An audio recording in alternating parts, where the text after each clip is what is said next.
everyone, welcome back. Today we're going to be creating a mani using two colors from Virgo and Gem.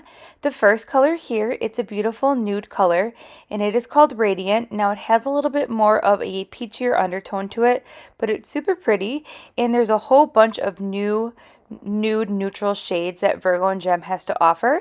So this is just one of them. And then the next color here is called Dear Delilah, and it's a beautiful shimmery flaky dip, and it's super pretty. Kind of has like that pearl effect to it, and it kind of has that peachy undertone in there as well with those flakes. So I thought these two would pair perfectly together. So we are going to be using both of these today for the mani, and we are going to be doing the gel method. I've been obsessed with the Virgo and Gem consistency of the gels. They're very liquidy and I really like the consistency. And then we are going to be doing the mani today on top of my jelly tips. Now these jelly tips are in the shape short almond. So I'm going to go ahead and let you watch this mani process, and I'll pop back in at the end.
Alright, we're just wrapping up this mani here. I'm going to go in with some cuticle oil, and I really like how this mani turned out. I really like the neutral shade with that pop of pink in there, and I do think that this mani would look really cute with the neutral colors matte and then keeping the pink shiny. I just think that would be really pretty as well. So I will go ahead and link everything that we used for today's mani in the description box below. Don't forget we have the 13 Days of Halloween series starting October 1st, running through October 13th, and I'll see you in my next video. Bye!